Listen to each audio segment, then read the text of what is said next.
Periods రెగ్యులర్గా వస్తాయి but వాళ్ళు ఆల్రెడీ కన్సీవ్ అయి ఉంటారు అనేది అది నిజమా? అంటే పీరియడ్ రెగ్యులర్గా వస్తుంది అంటే దే హ్యావ్ లిటిల్ స్పాటింగ్ అనమాట. దెన్ కంప్లీట్ ఏపీ అండ్ తెలంగాణలో ఫర్టిలిటీ రేట్ తగ్గుతుంది అని విన్నాను. సో ఇది నిజమేనా? ఎస్, డెఫినెట్లీ నిజమండి. అంటే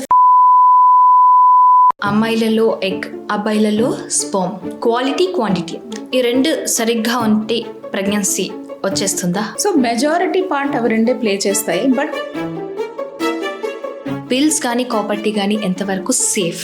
ఈ మధ్యకాలం because of education important. Yes, కరెక్టే, పిల్స్ వాడతారు. బట్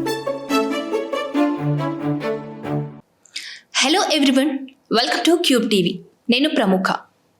సో మనం చూస్తున్నాం అమ్మలు మనం. సో ఈ 3 జనరేషన్స్ కనుక మనం మాట్లాడుకుంటే అమ్మమ్మల్లో 6 మంది పిల్లలు, 12 మంది పిల్లలు, 13 మంది పిల్లలు ఇలా చూస్తూ వస్తున్నాం. తర్వాత మన అమ్మల కాలం వచ్చేసరికి అట్లీస్ట్ 4 మెంబర్స్ 5 మెంబర్స్. సో మన టైంకి వచ్చేసరికి అట్లీస్ట్ ఒక్కరిని కనడానికి కూడా చాలా ఫర్టిలిటీ ఇష్యూస్తో బాధపడుతున్నాం. అసలు ఎందుకు ఈ జనరేషన్లో ఫర్టిలిటీ ఇష్యూస్ చాలా ఎక్కువ అవుతున్నాయి? సో ఇందులో మిత్ ఏంటి, ఫ్యాక్ట్స్ ఏంటి, వీటి గురించి మనం మాట్లాడదాం. సో మన ముందు ఉన్నారు డాక్టర్ సంధ్య గారు, ఇన్ఫర్టిలిటీ స్పెషలిస్ట్. సో 49 నుండి మాట్లాడడానికి రెడీ ఉన్నారు. సో మాట్లాడిద్దాం. హలో సంధ్య గారు. హలో, ఎలా ఉన్నారు? బాగున్నాను. యా. సో ఫస్టే నేను ఒక మంచి సక్సెస్ స్టోరీతో స్టార్ట్ చేద్దాం అనుకుంటున్నాను మన పాడ్కాస్ట్. సో మీకు చాలా హార్ట్ టచింగ్ అయింది ఒక పేషెంట్, లేదంటే వాళ్ళు చాలా హ్యాపీగా ఫీల్ అయిపోయి సో జరిగినటువంటి ఒక ఇన్సిడెంట్ పేషెంట్కి అండ్ ఇక్కడ డాక్టర్ సంధ్య గారికి మధ్యలో ఆ రిలేషన్ ఏదైనా మంచి స్టోరీతో స్టార్ట్ చేద్దాం. సో నాకు హార్ట్ టచింగ్ ఇన్సిడెంట్ అంటే ఒక పేషెంట్ తిరుపతి నుంచి వచ్చారండి. She had almost 6 to 7 abortions. అంటే తనకి కన్సెప్షన్లో అయితే ప్రాబ్లం లేదు, కానీ ప్రతిసారి కన్సీవ్ అవ్వగానే she's aborting it. Oh my god. So అంటే 10 years మ్యారీడ్ లైఫ్లో షీ హ్యాడ్ ఆల్మోస్ట్ 7 అబార్షన్స్ అనమాట. 3rd 4th మంత్కి. యా. ఓకే. ఈవెన్ ఎర్లీగా లేట్ కాల, మల్టిపుల్ అబార్షన్, మల్టిపుల్ టైమ్స్లో. So they were frustrated. చాలా ప్లేసెస్కి వెళ్ళారు. ఎవరో ఫ్రెండ్ ద్వారా నా పేరు తెలుసుకుని వచ్చారు. So they came to me, so I suggested them a treatment which is fit for them అనమాట. ఎంబ్రియో PGTA చేసి we transferred. So she conceived. ఆమె కన్సీవ్ అయినా కూడా she was not happy, ఎందుకంటే తనకి స్ట్రెస్ అనమాట. అండ్ తిరుపతి నుంచి వచ్చి ఇక్కడే వాళ్ళు ఒక 4-5 months వరకు ఉన్నారు. అంటే వాళ్ళు ఎప్పుడు అబార్ట్ అవుతుందో బేబీ ఆ టైం దాటే వరకు వాళ్ళు ఇక్కడ ఉందాము నా దగ్గరే అని అనుకున్నారు. Okay.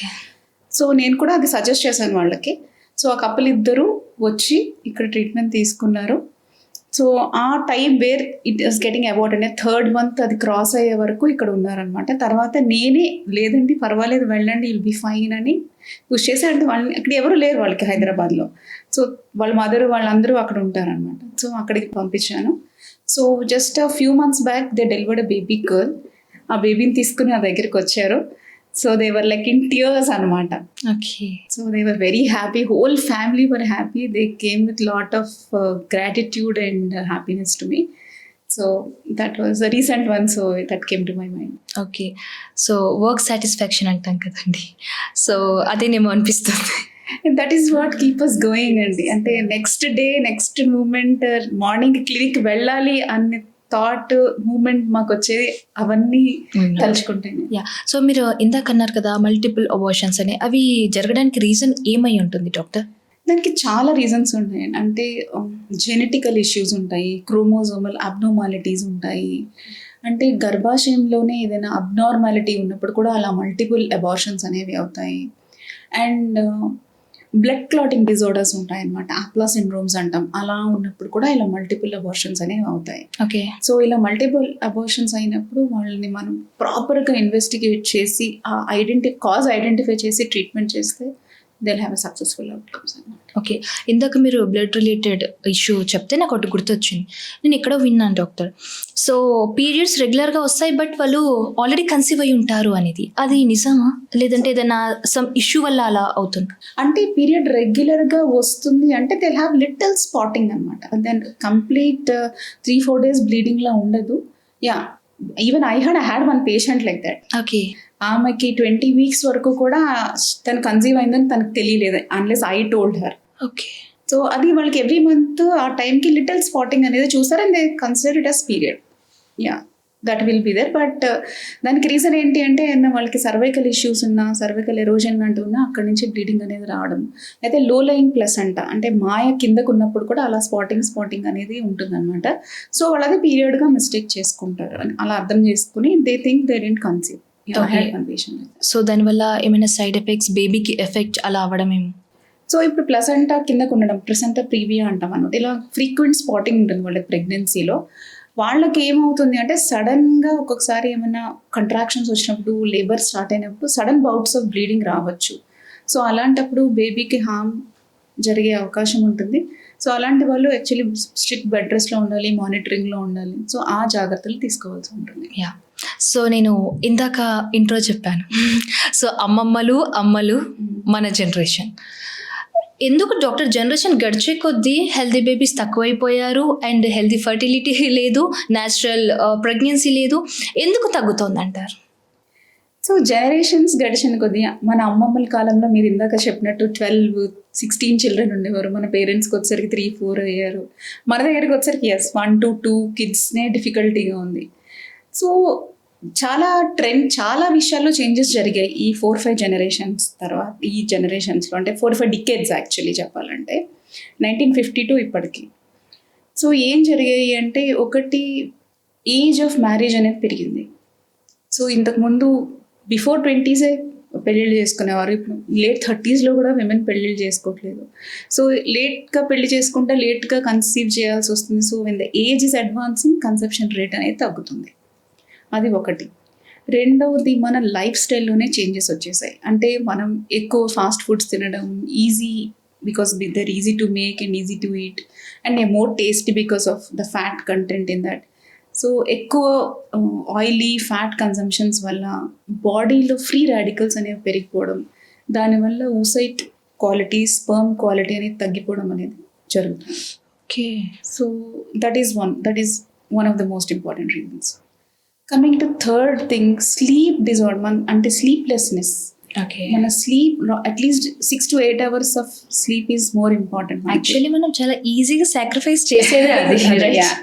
So because of the professional commitments ఏంటి, whatever, because of binging of Netflix ఏంటి, what are many reasons for that. Sleep ఒకటి డిస్టర్బెన్స్ వల్ల సర్కేడియన్ రిథమ్ అనేది దెబ్బతింటుంది. దానివల్ల హార్మోనల్ రోల్ ప్లే దెబ్బతింటుంది. So that causes infertility. Okay, అంటే మనకి ఇప్పుడు 20sలో కూడా ఇన్ఫర్టిలిటీ ఇష్యూస్ వస్తున్నాయి. అందులో కూడా ఈ కాజెస్ అన్నీ ఉంటాయా? అంటే ఆ ఏజ్లో కూడా ఎఫెక్ట్ అవుతారు? ఇన్ఫర్టిలిటీ సమస్య యాక్చువల్లీ ఇప్పుడు మేము చాలా రీసెంట్గా చూస్తున్న ట్రెండ్ అంటే, చాలా యంగర్ విమెన్ కూడా చాలా డిఫికల్టీ ఫేస్ చేస్తున్నారు కన్సీవ్ కావడానికి. So maybe the identified reasons ఏంటి అంటే, ఎండోక్రైన్ డిస్ట్రప్టింగ్ కెమికల్స్ అంటాం. మనం తినే ఫుడ్లో, మనం పీల్చే గాల్లో, everywhere there are endocrine disrupting chemicals. Basically ప్లాస్టిక్లో ఉన్న ఫుడ్ తినడం, మోర్ మైక్రో ప్లాస్టిక్ కన్జంప్షన్ చేయడం, maybe that is the reason అయ్యి ఉండొచ్చు అని lot of research is going on, but we don't have a proper consensus అనమాట. ఓకే, సో యంగర్ విమెన్లో. Okay, అంటే జనరల్గా డాక్టర్స్ చెప్తుంటారు 30sలో పెళ్లి చేసుకోండి, 30sలో పిల్లలు కనండి, సో అప్పుడు న్యాచురల్ ప్రెగ్నెన్సీ వచ్చే ఛాన్సెస్ ఉంటాయని. సో ఇప్పుడు ఈ 20sలో కూడా ఇష్యూస్ వస్తున్నాయంటే వాళ్ళు ఎలాంటి ఫుడ్ తీసుకోవాలి, ఎలాంటిని అవాయిడ్ చేయాలి, దాని గురించి చెప్పండి. ఇది ఇప్పుడు ఫర్టిలిటీ ఇష్యూస్ రాకుండా ఉండాలి అంటే లైఫ్ స్టైల్ ఫస్ట్ సెట్ చేసుకోవాలి. అంటే స్ట్రెస్ ఫ్రీ లైఫ్ స్టైల్, అంటే మెజారిటీ టైం స్ట్రెస్ ఫ్రీగా ఉండడానికి ట్రై చేయాలి. అండ్ ఫుడ్లో natural healthy antioxidant rich diet అనేది తీసుకోవాలి. అండ్ థర్డ్ థింగ్ ఏంటి, yes as I've said, sleep is more important. Sleep అనేది దానికి డెఫినెట్ టైం కేటాయించాలి. 6 to 8 hours స్లీప్ ఖచ్చితంగా ఉండేలాగా చూసుకోవాలి. అండ్ ఒక పాజిటివ్ అవుట్సెట్ కూడా చాలా ఇంపార్టెంట్. అంటే ఒక పాజిటివ్గా ఆలోచించడం, పాజిటివ్గా ఏదైనా తీసుకోవడం అనేది అలవాటు చేసుకోవాలి. That is also more important అనమాట. Okay, so doctor, hormonal imbalance వల్ల కూడా మనకు ఈ ఫర్టిలిటీ ఇష్యూస్ ఇవన్నీ ఉంటాయి కదా, PCOS. సో అవి మెయిన్ అంటే హార్మోనల్ ఇంబ్యాలెన్స్ రాకుండా ఉండడానికి, ఇఫ్ వచ్చినా కూడా వీటిని ఎలా సెట్ చేసుకోవాలి అంటే న్యాచురల్ వేలో ఫుడ్, దాని ద్వారా చెప్పండి. సో న్యాచురల్ వేలో ఈ హార్మోనల్ ఇష్యూస్ని ఎలా కరెక్ట్ చేసుకోవాలి అంటే, మనం మన డైట్లో బేసిక్ మీల్ ప్లేట్లో majority part should be protein and basic part is carbohydrate and antioxidant rich diet include చేసుకోవాలి. ఓకే, మీన్స్ ఎలాంటివి అంటే fruits, fresh fruits and vegetables, berries లాంటివి ఇంక్లూడ్ చేసుకోవాలి, dry fruits and nuts include చేసుకోవాలి. So ఇవన్నీ antioxidant rich అని మన బాడీలో ఉన్న ఫ్రీ రాడికల్స్ని బయటకి పంపడానికి ఇవి హెల్ప్ చేస్తాయి అన్నమాట. సో ఎప్పుడైతే ఫ్రీ రాడికల్స్ బయటకు పంపడానికి హెల్ప్ చేస్తాయో మన oocyte క్వాలిటీని, స్పర్మ్ క్వాలిటీని ఇంప్రూవ్ చేయడానికి ట్రై చేస్తాయి. Second thing, alcohol smoking cut down చేయాలి. బికాజ్ రీసెంట్ యంగ్ జనరేషన్లో it is very much higher.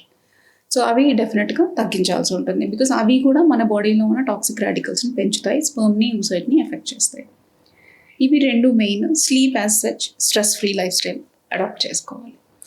So AP and తెలంగాణలో ఫర్టిలిటీ రేట్ తగ్గుతుంది అని విన్నాను. సో ఇది నిజమేనా? ఎస్, డెఫినెట్లీ నిజమండి. అంటే ఫర్టిలిటీ రేట్ అనేది వరల్డ్ వైడ్గానే తగ్గుతుంది. ఓకే, ఇండియాలో కూడా తగ్గుతుంది. అండ్ అలార్మింగ్లీ ఏపీ అండ్ తెలంగాణలో ఎక్కువ తగ్గుతుంది.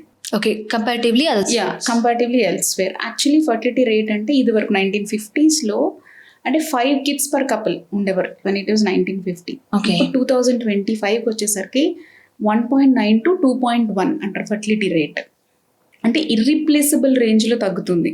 సో ఈ బర్త్ అనేది ఒక కపుల్కి ఇద్దరికంటే తక్కువ పిల్లలు పుడుతున్నారు అనమాట. ఇట్స్ 1.9 అంటే ఇద్దరికంటే తక్కువ పిల్లలు పుడుతున్నారు అని, అది అలామింగ్గా తగ్గుతోంది.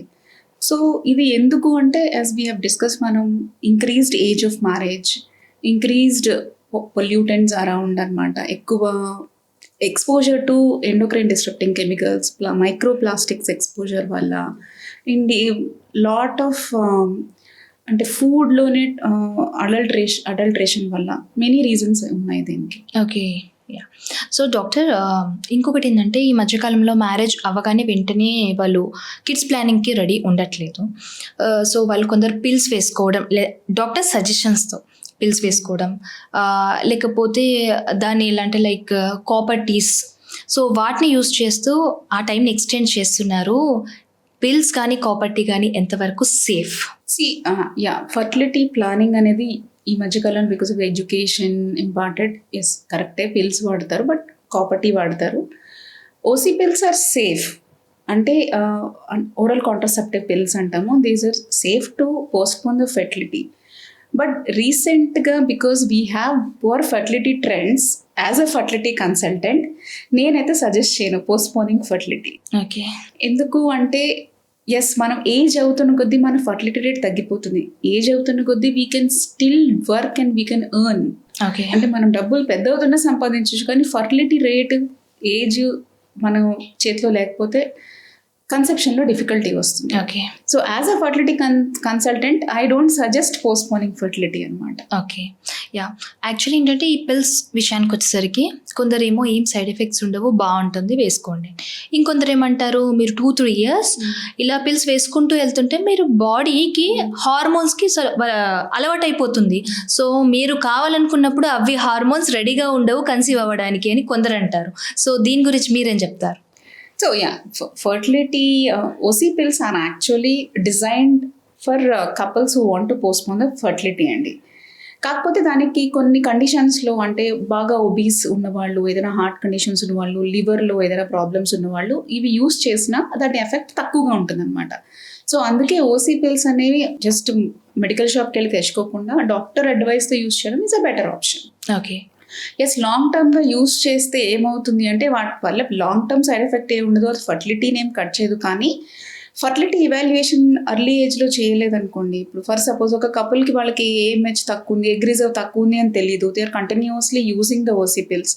సో వాళ్ళ ప్రైమ్ ఏజ్ ఆఫ్ ఫర్టిలిటీ అనేది మిస్ అయిపోతుంది అనమాట. Okay, that is the reason. Otherwise they అంటే అంత ఫేటల్ సైడ్ ఎఫెక్ట్స్ అయితే డాక్టర్ని కన్సల్ట్ చేసి తీసుకుంటే అయితే పెద్దగా ఏముండవు. Okay, yeah. సో కొందరు ఏమంటారంటే కాపర్ టీకి వెళ్తే బెటర్ పిల్స్తో కంపేర్ చేస్తా అని కొందరు అంటారు. బట్ ఇంకొందరు ఏం చెప్తారు, ఆల్రెడీ ఒక బేబీ కన్న తర్వాత మీరు గ్యాప్ కోసం you can use copper T అని కొందరు చెప్తారు. సో మ్యారేజ్ అవ్వగానే సో కాపర్ టీని యూజ్ చేయొచ్చా, అంటే ప్రెగ్నెన్సీ ప్లాన్ అవ్వకముందు? So copper T is for spacing of births అండి. అంటే యాక్చువల్లీ చెప్పాలంటే ఒక బేబీ పుట్టిన తర్వాత మీరు మీరు మీ బాడీ రెజ్యుమినేట్ అవ్వడానికి, మీకు సిజేరియన్ సెక్షన్ అయితే స్కార్ హీల్ అవ్వడానికి you need some time, at least 18 months of time. ఆ టైంలో ఫర్టిలిటీ పోస్ట్పోన్ చేయడానికి copper T is the best option. Okay. But copper T అనేది ఫస్టే అంటే ఇమీడియట్గా పెళ్ళైన వెంటనే అయితే యూజ్ చేయడానికి it's not a good option అనమాట. Okay. It's for spacing of births. Reason ఏంటి డాక్టర్?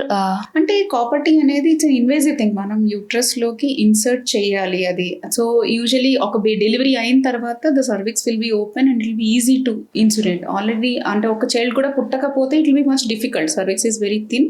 సో ఇన్సులేట్ చేయడం అనేది ప్రాబ్లమ్గా ఉంటుంది. And there are much more advanced contraceptives other than copper T which ఇంకా రీసెంట్గా ఉన్నవి. అవి యూజ్ చేయొచ్చు, కానీ right now for spacing of births copper T is always best. Okay. So doctor, మనం చూస్తున్నాం అమ్మాయిలో ఏంటంటే ఈ ఇష్యూస్ వల్ల పిల్లలు పుట్టరు అనేది. కాకపోతే చాలామంది మనకి జనాలకు కానీ తెలియదు, అబ్బాయిలకు కూడా కొంచెం ప్రాబ్లం ఉంటుంది, దానివల్ల కూడా పిల్లలు పుట్టరు. అది ఏ రీజన్స్ అయ్యి ఉంటుంది doctor?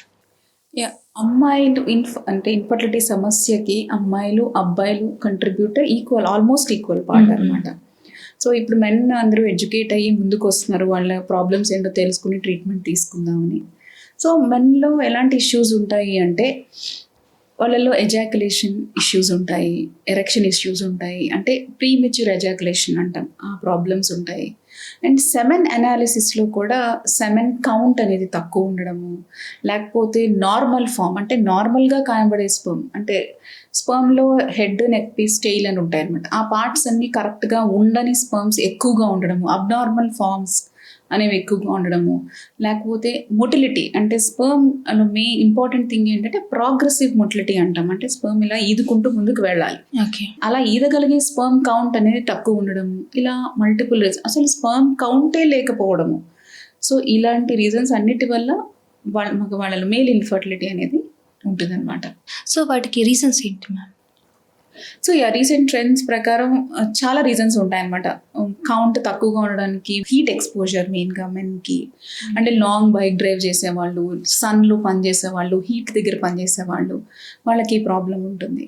And alcohol, smoking has a very very bad effect on sperm health అనమాట. డైరెక్ట్లీ ద స్పర్మ్ ప్రొడక్షన్నే ఎఫెక్ట్ చేస్తుంది. సో ఈ ఎక్కువ ఎక్స్పోజర్ టు ఎలక్ట్రోమాగ్నెటిక్ రేడియేషన్ అనమాట. ఈ సాఫ్ట్వేర్ ఇంజనీర్స్ వాళ్ళు ల్యాబ్స్ మీద ల్యాప్టాప్ పెట్టుకుని వర్క్ చేయడము, అంటే లోవర్ పాకెట్లో మొబైల్ ఫోన్స్ పెట్టుకోవడము. సో సెక్షువల్ ఆర్గన్స్కి దగ్గరగా ఎలక్ట్రోమాగ్నెటిక్ రేడియేషన్ వల్ల స్పర్మ్ కౌంట్, క్వాలిటీ, మొటిలిటీ అన్నీ తగ్గడం జరుగుతుంది. ఓకే. సో డాక్టర్, ఇలాంటి ఇష్యూస్ ఉన్నప్పుడు మేల్ రిలేటెడ్ వాటికి ఎలాంటి ట్రీట్మెంట్స్ ఉన్నాయి 49 నుండి? సో మేల్ రిలేటెడ్ ప్రాబ్లమ్స్కి 49లో వీ హ్యావ్, అంటే అసలు స్పర్మ్ కౌంట్ లేని వాళ్ళకి టీజా అనే పద్ధతి ఉంటుంది, మైక్రో టీజా అనే పద్ధతి ఉంటుంది. సో అంటే టెస్టిస్లోంచి స్పర్మ్ తీసి వాళ్ళ స్పర్మ్ ఎక్స్ట్రాక్ట్ చేసి ట్రీట్మెంట్ ఇవ్వడం అనేది ఉంటుంది. అంటే సివియర్ ఇంకా వారికోసీల్ ప్రాబ్లం ఉన్న వాళ్ళకి వారికోసీలెక్టమీస్ చేస్తాము. ఇలా మల్టిపుల్ ట్రీట్మెంట్స్ అనేవి ఉంటాయి అన్నమాట మేల్ ఫర్టిలిటీ ఇష్యూస్కి. ఓకే. అండ్ ఫీమేల్ వర్షన్కి వచ్చేసరికి ఎలాంటి ట్రీట్మెంట్స్ ఉంటాయి? సో ఫీమేల్ వర్షన్ అంటే అంటే ఫీమేల్ మేల్ అని కాదు, we treat a couple. Okay. So అలా ఫీమేల్ వచ్చేసరికి అంటే IUI ట్రీట్మెంట్స్ అనేవి అవైలబుల్గా ఉన్నాయి. IVF is available, IVF ICSI, and ఇంకా advanced techniques IMSI is also available with us. అంటే advanced techniques and we use microfluidics అనే కొత్త పద్ధతి స్పర్మ్ ప్రిపరేషన్ టెక్నిక్స్లో వాడతాం అనమాట. సో అది మంచిగా సక్సెస్ రేట్స్ అనేవి ఇంప్రూవ్ చేయడానికి ఉపయోగపడుతుంది. ఇప్పుడు మీరు చెప్పిన నేమ్స్ అన్నీ కూడా సో దేనికి ఏ విధంగా చేస్తారో ట్రీట్మెంట్ చేస్తారో ఒకసారి ఎక్స్ప్లెయిన్ చేస్తారా? సో కమింగ్ టు IUI అంటే ఇంట్రా యూట్రైన్ ఇన్సెమినేషన్ అనమాట.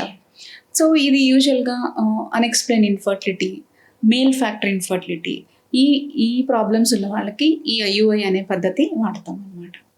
Next coming to IVF and ICSI. ఇది చాలా ఇన్ఫర్టిలిటీ, అంటే విమెన్ ఉన్నారు, వాళ్ళలో ఎగ్ కౌంట్ బాగా తక్కువ ఉంది, ట్యూబల్ బ్లాక్స్ ఉన్నాయి, and severe male factor infertility అంటే బాగా కౌంట్, బాగా మొటిలిటీ తక్కువ ఉన్న వాళ్ళలో ఈ IVF అండ్ ICSI పద్ధతి యూజ్ చేస్తాము. అండ్ ఇంతకుముందు మల్టిపుల్ ఫెయిల్యూర్స్ ఉన్నాయి, అలాంటి వాళ్ళల్లో మనం మైక్రోఫ్లూయిడిక్స్ అనే పద్ధతి ద్వారా స్పర్మ్ ప్రిపరేషన్ అనేది చేస్తాము. అండ్ ఇంకా advanced PGT, pre implantation genetic testing, ఇలా మల్టిపుల్ అబార్షన్స్ ఉన్న వాళ్ళల్లో ఈ అడ్వాన్స్ టెక్నిక్స్ కూడా మనం వాడి ట్రీట్మెంట్స్ అనేవి ఇస్తాం అన్నమాట. ఓకే. సో ఇప్పుడు ట్రీట్మెంట్స్ అనేది మాకు ఒక ఐడియా వచ్చేసింది. ఫస్ట్ ఒక పేషెంట్ అండ్ కపుల్ మీ దగ్గరకు వస్తారు, వచ్చినప్పుడు వాళ్ళ ఇష్యూ గురించి మీకు చెప్పినప్పుడు సో మీ సైడ్ నుంచి ఏం సజెస్ట్ చేస్తారు, ఎలాంటి టెస్ట్లు చేస్తారు? సో కపుల్ మా దగ్గరికి వచ్చినప్పుడు అసలు బేసిక్ ఇన్ఫర్టిలిటీ ఎవాల్యుయేషన్ చేస్తాం ఫస్ట్. అంటే ఫీమేల్ పార్ట్నర్కి అయితే ఫస్ట్ ఒక అల్ట్రాసౌండ్ ఎగ్జామినేషన్ చేస్తాము. అసలు ఓవరీస్ ఎట్లున్నాయి, యూట్రస్ ఎట్లుంది, గర్భాశయం ఎట్లా ఉంది, ఏవైనా ప్రాబ్లమ్స్ ఉన్నాయో వాటిలో అవన్నీ చెక్ చేస్తాము. అండ్ నెక్స్ట్ ట్యూబల్ ఎవాల్యుయేషన్ చేస్తాము. అంటే విమెన్కి ఫెలోపియన్ ట్యూబ్స్లో ఏమైనా బ్లాక్స్ ఉన్నాయా అనేది చూస్తాము. మేల్ పార్ట్నర్కి అయితే 7 అనాలిసిస్ చేస్తాము. ఇది బేసిక్ ఎవాల్యుయేషన్. ఇప్పుడు లిటిల్ బేసిక్ ఎవాల్యుయేషన్లోకి AMH యాంటీ మిలేరియన్ హార్మోన్ అనేది టెస్ట్ చేస్తాము విమెన్కి. అందులో వాళ్ళ ఎగ్ రిజర్వ్ ఎంత ఉంది, ఎగ్ కౌంట్ ఎంత ఉంది అనేది మనకి ఒక ఐడియా వస్తుంది. సో ఇది బేసిక్ ఎవాల్యుయేషన్ చేస్తాం. చాలా టెస్ట్లు ఉన్నాయి, అది ప్రతి కపుల్కి డిఫరెంట్గా ఉంటాయి. ఇదైతే బేసిక్ ఫర్టిలిటీ ఎవాల్యుయేషన్లోకి వస్తుంది అనమాట. ఓకే. సో ఈ AMH టెస్ట్ అనేది చేస్తాం ఎస్పెషల్లీ విమెన్లో.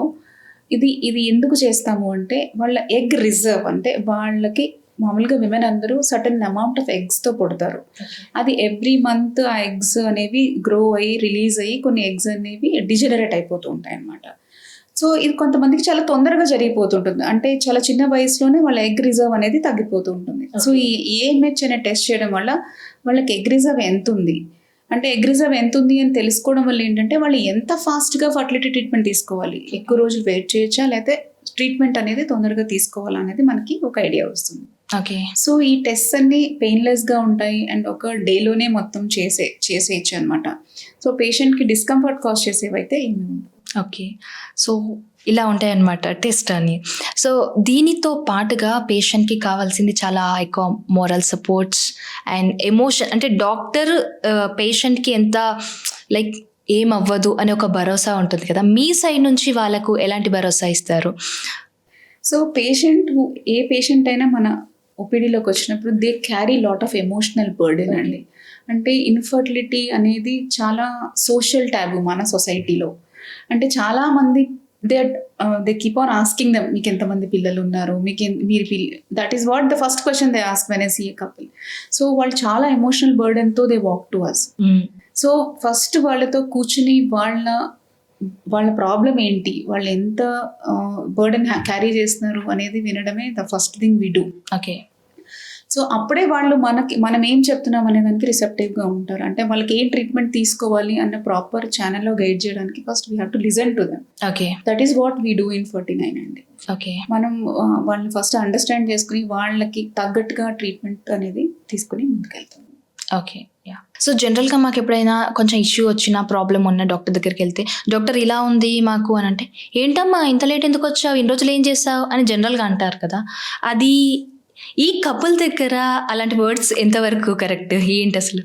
సో ఒక పేషెంట్ మన దగ్గరికి వచ్చినప్పుడు వాళ్ళు ఏ టైంలో వచ్చినా ఏ ఏజ్లో వచ్చినా they came to us with lot of trust and they want something, they seek some treatment from us.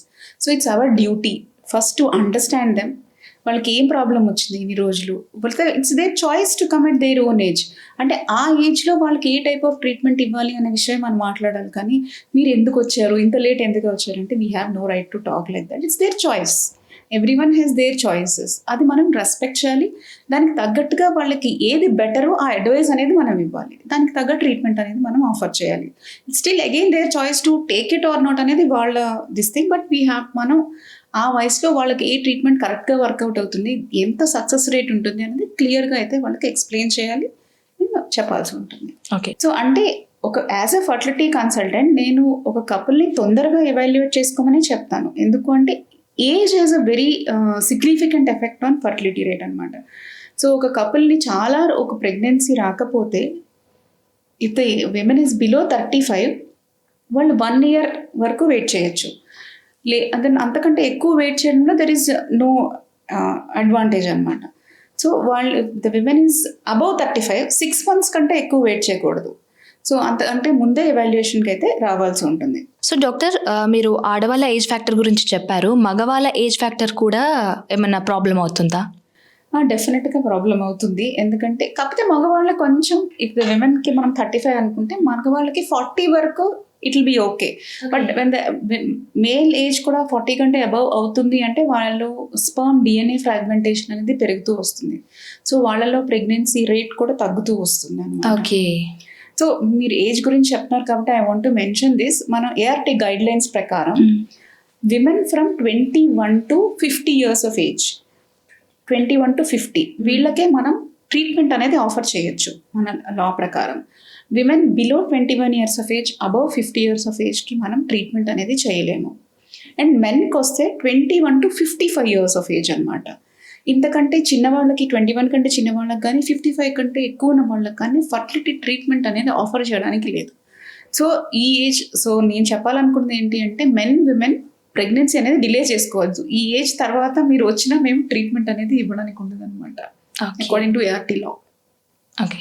So అయితే అమ్మాయిలలో ఎగ్, అబ్బాయిలలో స్పర్మ్, క్వాలిటీ క్వాంటిటీ ఈ రెండు సరిగ్గా ఉంటే ప్రెగ్నెన్సీ వచ్చేస్తుందా పక్కా?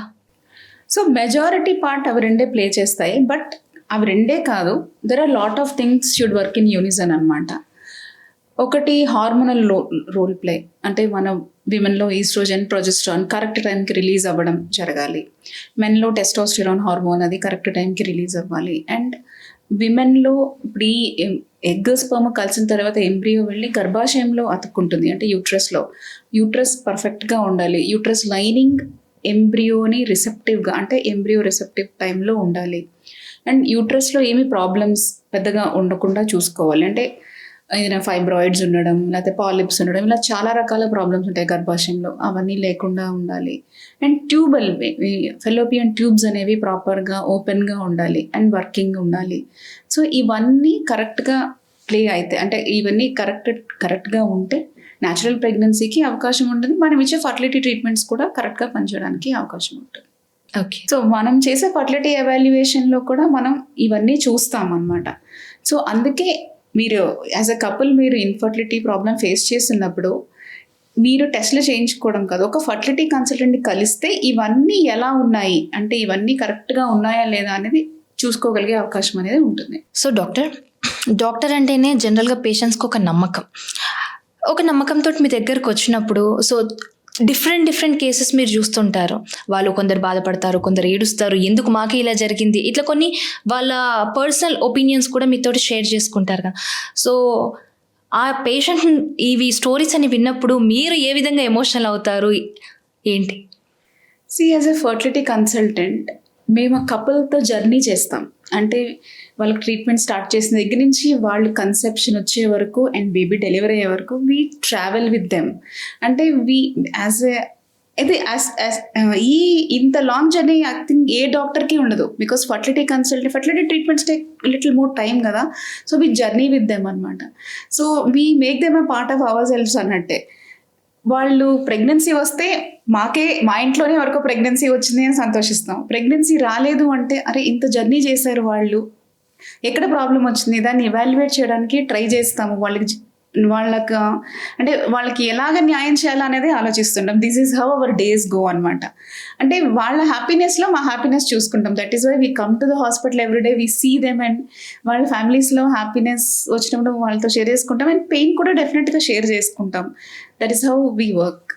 ఓకే. సో డాక్టర్ ఇదంతా మాట్లాడుకున్నాం. సో 49 ఎందుకు డిఫరెన్స్, ఏంటి స్పెషాలిటీ?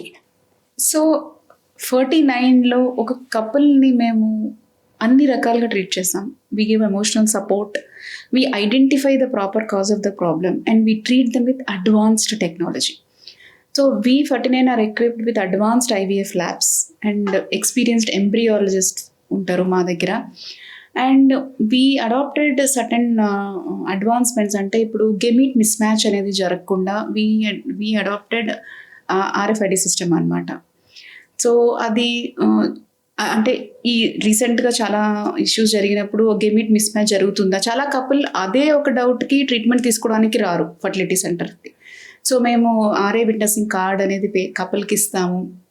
సో వాళ్ళ గెమీట్స్ ఎక్కడ కలవకుండా వీ టేక్ మ్యాక్సిమమ్ ఎఫర్ట్ పెట్టి చేస్తామన్నమాట. And we have alarming systems అనమాట, సిల్ట్రిక్స్ అని. అంటే ఎంబ్రియోస్ మా దగ్గర ఉన్నప్పుడు అవి కరెక్ట్ టెంపరేచర్లో మెయింటైన్ అవుతున్నాయా లేదా, వాటికి ఏమైనా ప్రాబ్లం వస్తే అలారం సిస్టమ్స్ అనేవి మేము ఇన్కార్పొరేట్ చేసుకున్నాము. So we have advanced labs and advanced techniques. So that is why 49 and we have good success rates కూడా. So that is why 49 is different from other. So all 11 centers AP తెలంగాణలో same advanced labs ఉన్నాయి, advanced embryologist ఉన్నారు. So that is why అంటే same type of care అందరికీ దొరకడానికి help అవుతుంది. Okay, yeah. So ఈ 49లో మనకు egg and sperm freezing ఈ availability ఉందా? డెఫినెట్గా అండి. Okay, that's what we have good freezing equipment అన్నీ ఉన్నాయి. Definitely. Okay. So thank you so much అండి. చాలా చాలా లాట్ ఆఫ్ విషయాలు తెలుసుకున్నాం. కాకపోతే ఏం చేసేటప్పుడు ఏదైనా ఒక స్పెషల్గా అంటే మీ సంధ్య గారు చెప్పారు ఇది మేము వినాలి అని జనాలకి ఏదైనా హెల్త్ రిలేటెడ్ది ఒక చిన్న విషయం చెప్పి ఎండ్ చేసేద్దాం. Eat good food, sleep well, be positive. Like you. So pregnancy తొందరగా ప్లాన్ చేసుకోండి. ఏదైనా ప్రాబ్లం ఉంటే ఫర్టిలిటీ స్పెషలిస్ట్ని తప్పకుండా కలవండి. ఓకే, థ్యాంక్ యూ అండి. Thank you so much.